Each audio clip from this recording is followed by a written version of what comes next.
pour sa première réaction. Il est sur iTélé. Bonjour Olivier Besancenot.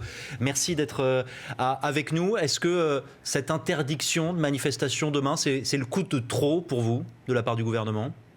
Oui, je pense que c'est le coup de trop à la fois pour les manifestants et les manifestantes qui, depuis plus de 3 mois et demi, s'opposent à la loi travail, n'ont jamais cessé de s'opposer à la loi travail, en faisant des grèves, en faisant des occupations, en faisant des manifestations. Et c'est pour ça que, évidemment, on va désobéir et on ira manifester quoi qu'il se passe demain. Mais c'est aussi, je dirais, le coup en trop vis-à-vis de la politique gouvernementale elle-même, parce que j'imagine, et je l'espère, que cette décision inique va faire naître une crise politique sans précédent, y compris au sein, je dirais, des rangs socialistes. J'imagine quand même que des voix vont s'élever pour dire que jamais dans l'histoire une telle décision n'est arrivée et que ce type de décision sous Nicolas Sarkozy, on a eu l'entièreté de la direction du Parti socialiste dans la rue pour s'y opposer et que c'est pas une petite affaire.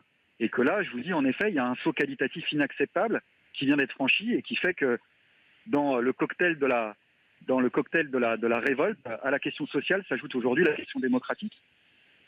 Donc ce que vous nous dites, Olivier Besancenot, c'est que vous irez quand même manifester, que vous appelez, vous lancez également un appel aux manifestants qui avaient prévu ou peut-être qui hésitent. Vous leur dites descendez dans la rue malgré cette interdiction ? Absolument, c'est hashtag j'irai manifester quand même. Voilà, on lâche pas l'affaire et on va sûrement pas se laisser intimider par les décisions gouvernementales qui voudraient que cette mobilisation n'existe plus, qui nous parlent de rassemblements statiques. Je vous rappelle que quand il y a eu des rassemblements statiques à Nuit debout, ça n'allait pas non plus. Donc aujourd'hui, c'est quoi la question qui est posée ? C'est qu'on a parlé de réquisitionner les cheminots au moment de la grève, on nous parle d'interdiction de manifester. Donc on cherche en fait à faire disparaître cette question épineuse qui est celle d'une contestation dont le gouvernement n'arrive pas à se débarrasser, parce que c'est ça le vrai bilan. C'est que ça fait plus de 3 mois et demi que le gouvernement nous expliquait que la mobilisation n'existait pas, qu'elle n'arrivait pas à démarrer, qu'elle n'en finissait pas de finir, et en réalité 3 mois et demi après, alors que le gouvernement a tenté d'instrumentaliser l'euro pour retourner l'opinion contre la mobilisation, et la mobilisation continue et l'opinion est toujours en défaveur et toujours opposée à la loi travail. Et c'est pour ça que la bataille de la légitimité, quoi qu'il en soit, on l'a gagnée. On était tout à l'heure avec Jean-Jérôme Bertolus depuis l'Élysée qui nous disait que c'est une décision de Matignon, cette interdiction, et que, je reprends ces termes, l'Élysée n'était pas dans la boucle. Finalement, c'est Manuel Valls le principal problème des opposants à la loi travail ? Écoutez, moi, j'ai du mal à y croire. Je pense que c'est comme dans c'est comme dans tout bon, comme dans tout bon commissariat. Il y a un flic gentil et un flic méchant.